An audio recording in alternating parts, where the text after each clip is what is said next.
New body cam footage of the Ritchson street fight just dropped, and it paints a very different picture. The quadruple amputee cornhole champion was just arrested for murder. Elizabeth Warren's questioning MrBeast. Someone won 93% of their bets on secret military strikes while the president's sons invested in the platform. Saudi Arabia is pushing Trump to escalate in Iran. And Trump's trying to get the Supreme Court to throw out your mail-in ballot, even though he mailed in this year. We're talking about all of that and even more on today's brand new Philip DeFranco show. You daily dive into the news. I hope you're having a good Tuesday, but let's start with this. The Star Reacher got into an actual street fight with his neighbor in a Nashville suburb. There's even video of it, and the neighbor admitted that he started it. It's Ritchson, the guy who plays Jack Reacher on the Netflix show. He just starred in War Machine, though I will say he'll always be Thad Castle to me. Remember Blue Mountain State? Oh man, we're getting old. He lives in Brentwood, Tennessee, an upscale neighborhood south of Nashville. And he's back in the States after filming back-to-back movies in Australia and New Zealand. And according to a neighbor named Ronnie Taylor, this all actually started on Saturday when he said that he saw Ritchson speeding through the neighborhood on a motorcycle and causing a disturbance. Taylor apparently flips him off, Ritchson returns the gesture, and to day one. But then on Sunday, Taylor says that he spotted Ritchson on the motorcycle again, and this time, there were two individuals there believed to be his young sons, also on motorbikes. And Taylor says that he told Ritchson, "Can you fucking stop this, please?" with then things going sideways. Now, here's the thing. There are two videos. One video that was put out by TMZ shows Ritchson's green Kawasaki on the ground, and it shows the actor appearing to hit Taylor multiple times while they're on the grass of a front lawn. And you see two others on motorbikes. Those are believed to be Ritchson's sons. They're just watching from the street. And so in addition to going, oh wow, this is really happening, you're left wondering, how did this start? And so that then brings us to the other video that shows Taylor stepping in front of Ritchson's motorcycle in the middle of a residential street. Where Taylor caused Ritchson to crash, and so you have Ritchson saying from the ground. And the video continues from there, but here's also a very big thing. Taylor himself admitted to TMZ that he started the physical confrontation. He said, "I did push him because he was coming towards me on his bike. He did it again for a second time. I pushed him a second time. And I think the second time he got off his bike and it kicked the crap out of me." With TMZ also reporting that Taylor dared Allen to hit him while Ritchson was still on the ground after the crash, and that Ritchson tried to leave the scene before Taylor shoved him. So just to recap, the neighbor stepped in front of a moving motorcycle, caused a crash, admitted that he pushed Ritchson twice, dared him to fight, and then he went to TMZ about it. You know, ultimately, we're gonna see how this plays out. You had the Brentwood police captain, Steve Pepin, confirming to USA Today that officers responded to the area just before 2 p.m. on Sunday after several witnesses called 911. And he said that we are aware of the incident, we are investigating, and no arrest has been made. With the investigation expected to continue for the next few days, and as far as Ritchson, he stayed completely silent for the most part. While Taylor gave multiple interviews to TMZ and the videos were spreading everywhere, he was quiet. But then, Tuesday morning, he just posted an image to social media with no caption. It was a quote, reading, "Never interrupt your enemy when he is making a mistake." So he posts that, he doesn't add any context, really didn't address the situation directly, but it's kind of obvious. You see that he's posting this right after his neighbor gave multiple public statements that included admitting that he shoved Ritchson first and dared him to fight. It kind of makes the implication pretty hard to miss. And as most legal experts will tell you, when you're involved in a potential legal matter, speaking publicly, it just creates risks, including self-incrimination. So whether you think Ritchson was right here or he handled it well or poorly, the aftermath, right? The strategy there, it's pretty clear. Let the other guy keep talking. So while we wait to see what happens there, I gotta pass the question off to you. What are your thoughts here? Is Ritchson in the wrong here? Is Taylor in the wrong here? Both? I'd love to know your thoughts, especially because online, people are all over the place. I mean, some even saw what they think is a MAGA hat behind Taylor in his interview, and they were like, oh, okay, I don't need to know anything else. Yeah, let me know what you think. And then it's actually not the only wild story that people are picking apart online right now. Because another thing we gotta break down is that a quadruple amputee cornhole champion was just arrested on murder charges over a fatal shooting. And if you're wondering how he could have done that, he actually previously posted videos showing how he's able to use firearms.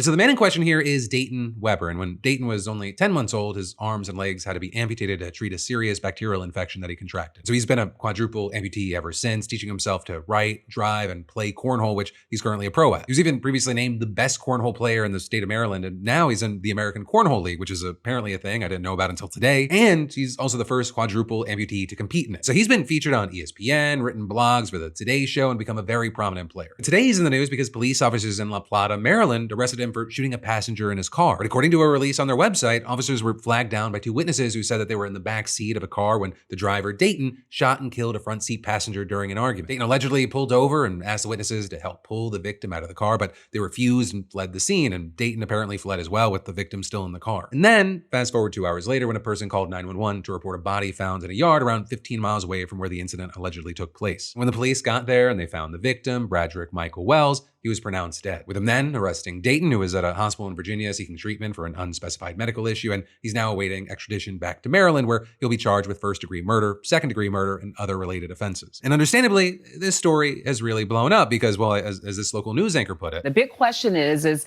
how did someone with no hands allegedly shoot someone? But that was a question that was quickly answered as people started finding old YouTube videos from an account believed to be his, where he shows himself shooting guns. So the story just kept getting bigger and bigger from there, with a lot of people just kind of shocked that there's a video showing that he's capable of shooting a gun, because most people saw the original headline and were like, huh? Now, for their part, the American Cornhole League released a statement saying that they're aware of the allegations against Dayton and, quote, our thoughts are with those impacted, including the family and loved ones of Bradrick Michael Wells, saying at this time, this remains an active legal situation. We respect the judicial process and will not comment on specific allegations or details while proceedings are ongoing. But then next up from that, let's talk about a story that feels like it was made in a Mad Lib generator. Senator Elizabeth Warren is afraid that MrBeast might start pushing crypto to kids. And so she sent him a letter demanding information about his plans to expand into financial services after he acquired a platform called Step. And in that letter, she notably didn't accuse MrBeast or his company of any wrongdoing, but she did say Beast Industries is primarily an entertainment and consumer product company, and any foray into financial services, particularly services aimed at children, must be done with great care and in compliance with the law. Because for context, Step is an app designed to help kids and young people get a head start on their finances, and MrBeast said that he joined forces with them because, quote, nobody taught me about investing, building credit, or managing money when I was growing up, and saying I want to give millions of young people the financial foundation I never had. But also you have people pointing to the fact that the platform has faced some controversy in the past, previously announcing plans to become the first financial app that will allow both teens under 18 and young adults to buy, sell, hold, and receive crypto. And while teen crypto investments had to be overseen by parents, Step ended up quickly backing away from that product, with Warren noting, despite Step's careful claims that crypto investing by minors was only with the permission of a parent or guardian, Step published resources encouraging kids to pressure their parents into crypto investments, saying they published a video called How to Talk to Your Parents About Investing in Crypto, and it was targeted at kids whose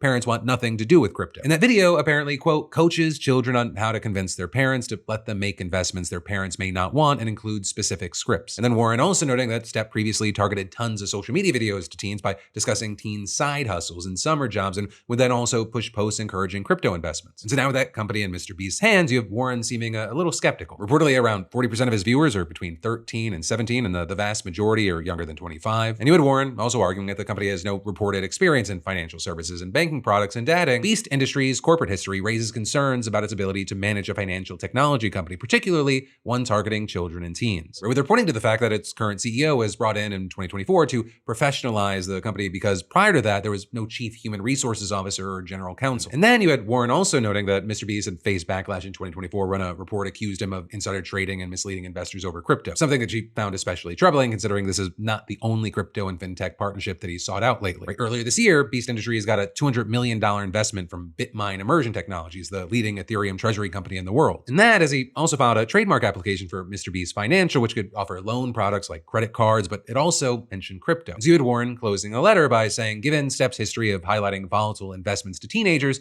Mr. Donaldson's primarily young and very loyal audience, and the allegations concerning Mr. Donaldson's prior actions with cryptocurrencies, I write to request further information on Beast Industries' plans for Step. And she then demanded that he and his CEO answer about a dozen questions by April 3rd, asking what kind of changes he'll make at Step, if he'll allow crypto investments, and more. And with all this, I'll say, for their part, a Beast Industries spokesperson told the New York Times that they look forward to engaging with Warren and added, our primary motivation behind this deal is to improve the financial future of the next generation, saying now that we've completed the transaction and have ownership control, we're examining all existing offerings and marketing approaches to ensure that Step's future is developed thoughtfully and deliberately. And then there's more we've got to dive into in just a minute, but first let me thank a sponsor and say, there is a unique kind of denial where my body says something's wrong and I just keep moving. Not because, I don't care about my health, I really do, but the process just feels like an obstacle course for no reason. And that's why today's sponsor, Zocdoc, is actually helpful. Zocdoc is a free app and website that helps you find and book high-quality in-network doctors so you can find someone you love. No phone tag, no hold music designed to break your spirit. You can search by specialty or symptoms, so whether it's primary care, dental, derm, eye care, or a bunch of other specialties, you can find what fits. What I really like is that you can also choose what works for you, in-person visit or video visit. And you can read verified patient reviews before you book, so you're not going in completely blind. And even better, you can see real-time availability and book instantly. No calls, no voicemails, no we'll get back to you. And a lot of appointments, they happen fast, sometimes even same day. I use it myself, and honestly, the hardest part was realizing I had run out of excuses. So stop putting off those doctor's appointments. Just scan that QR code or go to Zocdoc.com zocdoc.com/Phil to find and instantly book a top-rated doctor today. That's zocdoc.com/Phil, zocdoc.com/Phil. This message is sponsored by Zocdoc. But then, diving right back into the news, someone on Polymarket has won 93% of their 5-figure bets on unannounced US and Israeli military strikes against Iran. They placed bets hours before operations nobody was supposed to know about. They made nearly $1 million, and the guy whose son is invested in Polymarket and advises its competitor, he killed 2 investigations into both platforms that we're going to talk about. Now first, as far as how we got here, since the Supreme Court struck down the federal ban on sports betting in 2018, you've seen most states legalizing it, but still it's illegal in 2 huge states, California and Texas, and so the big platforms like DraftKings and FanDuel, they're shut out of those markets. But then here's where it gets messy, right? Gambling is regulated by the states, but prediction markets are regulated by the feds. Specifically, they're regulated by the Commodity Futures Trading Commission because their contracts are legally considered commodities, not casino bets. And that distinction's given platforms like Polymarket and Kalshi a loophole to operate in states where traditional sports betting's banned, even though they arguably offer the same product. Right? Half of Polymarket's trading, it's sports betting, and for Kalshi, that number's around 90%. And while normally the federal government would clamp down on that, we also don't live in normal times, especially given the Trump connection, right? Donald Trump Jr. is invested in Polymarket through his venture capital firm and serves as a paid advisor to Kalshi. Hell, Truth Social announced its own crypto-based prediction market in October. So not the most surprising thing to see the Trump administration ending 2 Biden-era investigations into Polymarket and Kalshi last year, and then it approved Polymarket to operate in the US, even though Americans had already been accessing the site through VPNs. Right? And we're in this situation where the president's family has financial stakes in both platforms. The administration has killed the probes into both, and now the CFTC, they're actively arguing in court that only the federal government should regulate those markets, not the states that are trying to crack down on it. And that's big because the states, they're not just sitting there. Just last week, you had Arizona prosecutors charging Kalshi with violating its ban on elections and sports betting, a 20-count complaint. And then days later, you had a Nevada district judge siding with state gaming regulators and temporarily blocking Kalshi from offering sports bets there. And then also that same day, a class action complaint in Georgia accused Kalshi of breaking state law as well. But Trump's CFTC, they've jumped into these cases to argue that it should have exclusive authority over prediction markets. But then also with this, I'll say there's been pushback in Congress where lawmakers in both chambers, including even Republicans, have proposed legislation to rein the platforms in. But the latest bill coming from Republican John Curtis of Utah and Democrat Adam Schiff of California, and they're calling it the Prediction Markets or Gambling Act, and it would ban any platform regulated by the CFTC from offering sports and casino-style event contracts. But also, a big thing here is that the sports gambling angle is just a piece of it. One of the bigger issues is that Polymarket lets users bet on wars, natural disasters, and the deaths of high-profile figures. All of which had Senator Chris Murphy putting it this way, asking, what does it do to our soul when questions of life and death become a commodity that we trade? What does it do to us spiritually when we can make money off of famine or a humanitarian disaster? The answer is that it robs us of a moral core that is essential to being a human. But then it also goes beyond the moral question because some people appear to be profiting off of these bets through insider knowledge. Right? You had Bubble Maps, an analytics company that tracks blockchain transactions, identifying one trader who's made nearly $1 million since 2024 from dozens of suspiciously well-timed Polymarket bets that correctly predicted US and Israeli military actions against Iran. These were unannounced operations, and this person won 93% of their 5-figure bets on Iran. Bets placed hours before Israeli strikes in October 2024, hours before US airstrikes on nuclear facilities last June, and hours before the joint surprise attack in February. And with this, you had Bubble Maps' CEO telling CNN, all of this is strong signaling of insider activity based on the amount they made, the markets they bet on, the timing of their trades, the success rates of these trades, and the fact that they are connected on chain. This is pretty suspicious in my book. And that's just one account. You had the Guardian reporting that 8 Polymarket accounts, all created around March 21st, bet a total of nearly $70,000 on a ceasefire by March 31st. A bet that would return them nearly $820,000. And all of these accounts also placed a winning bet on Trump's initial strikes against Iran, and they haven't bet on anything since. So also there, you had experts telling The Guardian that these bets bear the signals of insider trading, and noting that all of the accounts bought at market price rather than trying to get a better deal, and some appear to belong to a single investor trying to conceal their identity. And so ultimately, we're in this place where the question isn't whether the system is broken, right? The actual question is whether anyone with the power to fix it actually wants to, because right now, the people in charge are the same people seeming to make money from it. But then also, as you have people on Polymarket betting big on the war ending, Saudi Arabia and the UAE, they're reportedly pushing Trump to keep it going, encouraging him to put boots on the ground and actually considering joining the fight themselves. Meanwhile, Iran says that there are no negotiations. Trump says that there are 15 points of agreement and he might personally control the Strait of Hormuz with whoever the next Ayatollah is. More Marines are on the way. The 82nd Airborne might might be next, and Israel just announced that it's expanding its occupation of southern Lebanon. So there is a lot, and we should talk about what is actually happening versus what the president is saying. Starting with, we already knew that Saudi Arabia's patience was running thin. Last week, you had the Saudi foreign minister saying after Iranian attacks on Gulf energy infrastructure, Saudi Arabia's patience with Iranian attacks is not unlimited. Any belief that Gulf countries are incapable of responding is a miscalculation. And since then, the Saudis have reportedly told the US that they are ready to strike Iran if their own power and water plants are targeted. They've also reportedly agreed to let American forces use an air base in Western Saudi Arabia, potentially reversing an earlier claim that they wouldn't allow their facilities or airspace to be used for attacks on Iran. And according to multiple reports, Saudi Crown Prince Mohammed Bonesaw has been pushing for Trump to continue this war, arguing that the American-Israeli military campaign presents a historic opportunity to remake the Middle East. He's even reportedly argued that the US should consider putting troops in Iran to seize energy infrastructure and force the government from power. And while analysts have suggested that MBS probably would have preferred to avoid the war entirely, now, he's worried that if Trump pulls out, Saudi Arabia and the rest of the Gulf, they'll be left dealing with an emboldened, furious Iran on their own. In the UAE, they appear to be in a similar position, with their leaders reportedly pressing Trump in regular phone calls to finish the job and destroy Iran's military capabilities before moving on. The UAE is also debating whether to send its own military into the fight, and they're already cracking down on Iranian-owned assets in the country. So one of the things we're seeing is that Israel may no longer be the only one whispering in Trump's ear about keeping this war going. Now that said, the Gulf states and Israel, they're not fully aligned. Netanyahu, he's pushed for military action that could force the collapse of the Iranian regime from day one. And Trump, he's sometimes sounded supportive of that goal, but also the American military is focused on degrading Iran's missile and naval capabilities. Intelligence officials have also been skeptical that Iran's government will actually be driven from power. Even senior Israeli officials have reportedly said that Iranian protesters would get slaughtered if they tried to rise up because the Revolutionary Guard Corps is the upper hand. Netanyahu, he's continued pushing for it anyway. And then also there's a deeper strategic split. You have analysts arguing that Israel would be fine with a failed Iranian state, one too consumed by its own chaos to bother Israel. But Saudi Arabia, they'd see that as a nightmare because militias and remnants of the military could keep attacking Saudi oil infrastructure with nobody to rein them in. Though also with this, I have to note that the Saudi government has denied that MBS is pushing to prolong the war, saying in a statement, the kingdom has always supported a peaceful resolution to this conflict even before it began. With that, then bringing us to the negotiations. Right after threatening to obliterate Iran's power plants if they didn't reopen the Strait of Hormuz within 48 hours, Trump backed down and he pushed the deadline 5 days. And a really big thing is that he claimed that there had been very good and productive conversations heading toward a complete and total resolution. But then Iran, they publicly said that there was no negotiation whatsoever, and they accused Trump of making it up to lower energy prices and buy time. And then Trump's attempts to explain who he was negotiating with, it didn't help his credibility. A top person, don't forget, we've wiped out the leadership phase 1, phase 2, and largely phase 3. But we're dealing with a man who I believe is the most respected and the leader. No, not the supreme leader. We don't. Well, nobody heard of the second supreme leader, the son. Nobody. We have not heard from the son. But the people that seem to be running it, and they seem that based on really fact, because things they've said have taken place. And then when asked to name the person, he said, I can't.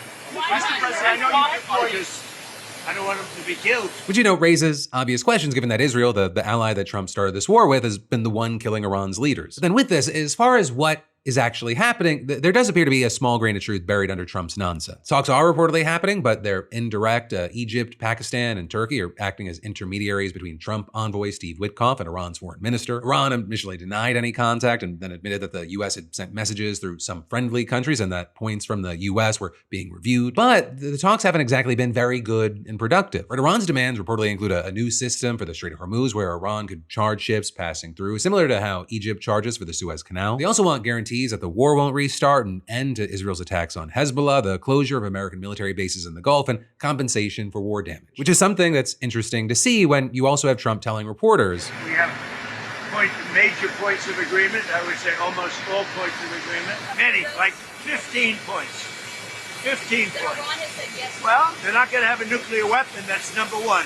That's number 1, 2, and 3. They will never have a nuclear weapon. Now, currently, it's believed that he kind of pulled that number out of thin air. He also suggested that Iran would give up its enriched uranium, which would be a massive departure from Iran's position. Right, currently, there's no sign that's true, especially given the leverage that Iran has with the Strait right now. Which, on that note, when asked who would control the Strait under this alleged deal, he said, Maybe me. You want the United States to Me and the Ayatollah, whoever the Ayatollah is. But then also, as we see Trump talking about resolution, the military buildup that we're seeing, it tells a much different story. Last week, the U.S. redirected assault ships carrying 2,500 Marines from the Pacific. They then deployed another roughly 2,500 additional Marines. And now senior officials are reportedly weighing a deployment of a combat brigade from the Army's 82nd Airborne Division. Troops that could be involved in a ground operation. All while U.S. and Israeli airstrikes have not let up, and neither have Iranian retaliatory strikes. In fact, today, Iranian missiles caused extensive damage to at least 3 residential buildings in Tel Aviv, injuring at least 6 people. And that is you with the Israeli military claiming that one of the missiles carried a warhead weighing roughly 100 kilograms, something that they said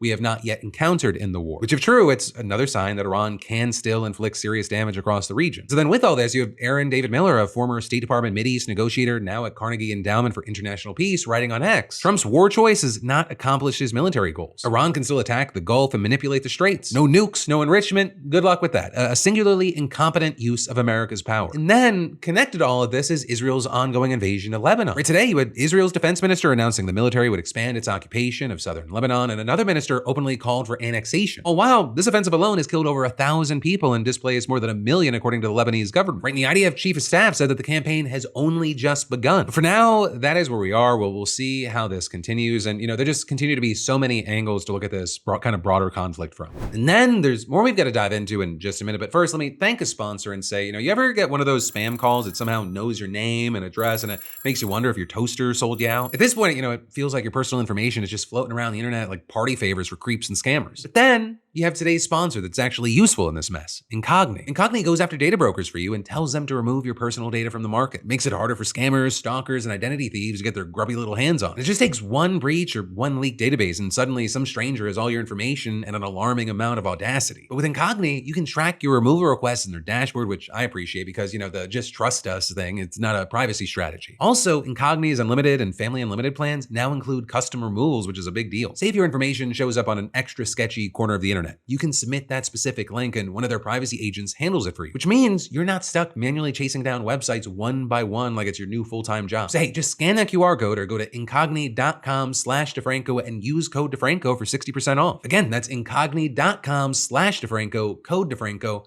Take your personal data off the market. Then, diving right back into the news, we need to talk about how the Supreme Court heard arguments yesterday that could land thousands of ballots in the garbage in the next election and just get Trump one step closer to ending mail-in voting. And all of this is going down while he seemed to be pretty resistant to letting up on the SAVE Act as airport lines spill out the door. Because, you see, during the pandemic, Mississippi passed a law that allowed a 5-day grace period for mail-in ballots as long as they were postmarked by Election Day. But the right, they pushed back on that with the Republican National Committee and the Mississippi Republican Party filing a lawsuit to invalidate it. And the Fifth Circuit Court, they decided that the ballots must be filed and received by Election Day, shooting down the mail-in grace period. And so then we fast forward from that and in oral arguments before the Supreme Court, you had Mississippi Solicitor General Scott Stewart arguing against the ruling. The Fifth Circuit was wrong to rule otherwise.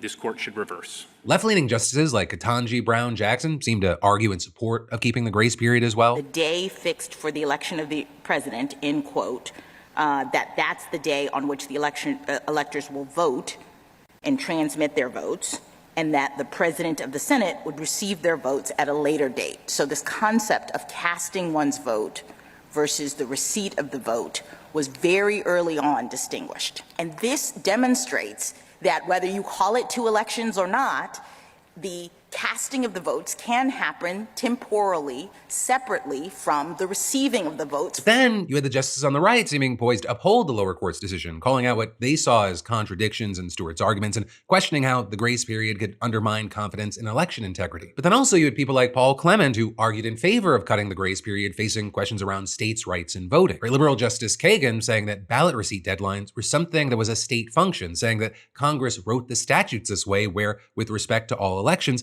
the states were setting their own receipt deadlines. And you had some of the other left-leaning justices seeming to agree. Because it seems to me that we have a very long history of states having a variety of different ballot receipt deadlines to include after Election Day. However, you're seeing people not too sure that those arguments were enough to save the law. And the stakes here, they are very high. There are at least 28 other states in DC that have similar laws. And that includes battleground states like Nevada. So you have people worried about how this could upend mail-in voting on a national level. And at least until early June, we don't know which way it's gonna go, which, by the way, that is less than 6 months away from a midterm election that feels like life or death for the Democrats. Right? And with all this, you have defenders of the voting grace period saying, this case is about whether millions of voters will be disenfranchised through no fault of their own, saying that that this would toss away valid ballots cast by eligible voters for no other reason than the U.S. Postal Service failed to deliver them by Election Day, something that is often entirely out of the voters' control. But then also you have people like Republican National Committee Chairman Joe Gruters saying elections must end on Election Day, which is why the RNC led the way in challenging this harmful state law. And some Republicans have also said this prevents elections from dragging on for days and weeks after voters have cast their ballots, causing confusion and undermining our elections. But that's also pretty hard to take from the party whose leader has been peddling voter fraud conspiracies for the better part of a decade and also still mail-in voting. And it's time that the Republicans get tough and stop it, because the Democrats want it. It's the only way they can get elected. Because with men and women's sports and with transgender for everybody and open borders and all of the horrible things, and now the new thing is they love crime. Right, and Trump's been known to reject mail-in voting for seemingly made-up reasons. You can never have a real democracy with mail-in ballots. And we, as a Republican Party, are going to do everything possible that we get rid of mail-in ballots. It's so corrupt, where some people get 5, 6, 7 ballots delivered to them. And of course, all of this, it's connected to just his obsession with losing the 2020 election. But all of this, again, as you have the Washington Post reporting that he mailed his ballot for Florida's special election between Emily Gregory and John Maples today. And that's not an outlier thing. He also mailed his ballot back in 2020, which also leaves a weird trail for a man so adamant about the dangers that he sees in mail-in voting. Brought to my attention today that we're the only country that does mail-in voting. Mail-in voting means mail-in cheating. I call it mail-in cheating. But also, notably, this comes as Trump was previously trying to strong-arm the SAVE Act through Congress, at one point even refusing to budge on deals that could end the chaos in airports until Congress passes it. And I'm suggesting strongly to the Republican Party, don't make any deal on anything. The most important thing we can have is what's called the Save America Act. Don't make any deal on anything unless you include voter ID, and you have to be a citizen to vote. The Democrats are fully to blame with the struggle of the great American public is going through at the airports. They're going through a big struggle right now. So this is just, it's part of a concerted effort to make voting more difficult on really all fronts. Whether it's under the guise of this imaginary voter fraud thing or the idea that we'll somehow find a batch of ballots that overturns an election after a winner is announced, this really all seems more like a play against free elections than anything else. And then on top of this, of course, we're still wondering if we're gonna have to worry about ICE agents moving from the airports to the polls when the time comes as well. And then also, speaking of ICE agents and the shutdown, Senate Republicans are reportedly close to a deal with the Democrats to finally end all this after Trump reportedly caved on his SAVE Act demands, sort of. Republican leaders reportedly were optimistic about reaching an agreement after meeting with Trump at the White House yesterday, with reporters asking Senator Katie Britt if the GOP had a solution, and Britt responded, "We do," and then added, "I'm going to be working through the night, so hopefully we can land this plane." And as far as what that solution is, the exact details haven't been made public yet, but it's been widely reported that the plan would fund almost all of the department except for ICE's enforcement and removal operations. Now, very notably here, under this proposal, enforcement and removal would not stop entirely, right? Those functions have already been funded by Trump's big, beautiful bill. And other key areas would still be getting new funding, like ICE's Homeland Security investigations. But denying any additional funds for enforcement and removal operations, it's been a major sticking point for the Democrats throughout this shutdown. So depending on what we see, this could be a pretty significant compromise for them. Also, we're seeing reports that the Republican proposal would provide some guardrails that Democrats have demanded, like requiring officers to wear body cameras, among other measures. And to that point, some Democratic lawmakers have previously expressed support for a deal that could exclude funding for ICE enforcement and removal. But there's also a big catch here that could end up being a deal breaker for the Democrats, because there are actually two parts to the Republican scheme here. Step one, agree to scrap new funding for ICE enforcement and removal in order to get Democrats on board and secure enough votes to reopen DHS. And then step two, immediately turn on the Democrats and pass a separate bill that funds money for enforcement and removal operations by using the budget reconciliation process, which allows them to bypass a 60-vote filibuster. But then also, what's crazy is that scheme was initially rejected by Trump, with him repeatedly telling Republicans to not make a deal with the Democrats until they agreed to pass the SAVE Act. But that SAVE Act is a total non-starter for Democrats who note that voter fraud by non-citizens is incredibly rare, and they argue that the bill would actually prevent millions of eligible citizens from voting because they lack necessary documentation, which is why you had Dem leaders accusing Trump of trying to sabotage sensitive negotiations. But now, if the reporting here is true, Trump's made a complete 180 and embraced the two-part plan. And as far as why he made such a significant shift in such a small amount of time, it appears to be in part because GOP leaders promised him that they would also include elements of the SAVE Act in their future future reconciliation bill. But that could be a tall order if it's even possible at all, because lawmakers only use the reconciliation process for legislation directly concerning spending, taxation, or deficit reduction, but the SAVE Act is a policy proposal by nature. Now that said, you have some sources telling Fox News that Republicans could try to focus on the financial aspects of the Save America Act, or things like the provision that threatens to withhold money from states that refuse to comply. But even Fox notes that an argument like that would be difficult to get past the Senate parliamentarian who's responsible for enforcing the strict reconciliation requirements. And that is, this is all developing in real time. It's unclear if right now Democrats would even agree to pass a deal that excludes funding for certain ICE operations when they know that the Republicans intend to turn around and undo those changes. But then also at the same time, there's increasing pressure on both sides to reach some kind of agreement as the shutdown drags on. Or with airport delays getting worse and worse as TSA faces growing call-outs from workers who have gone weeks now without pay. And a lot of airports are still experiencing long lines and delays, even though, Trump's now deployed ICE agents to more than a dozen US airports in a very controversial move that was widely condemned by Democrats. A move that reportedly appeared to have limited effect in reducing security lines as passengers reported wait times as long as 5 hours in Houston and lengthy delays in other major cities. Reports adding that many passengers expressed bewilderment and said the officers did not appear to be doing much. But that, my friends, you beautiful bastards, is the end of your Tuesday Philip DeFranco Show dive into the news. Thank you for watching. I love yo faces, and I'll see you right back here tomorrow for a brand new Philip DeFranco Show and a brand new episode of my podcast, Crashing Out.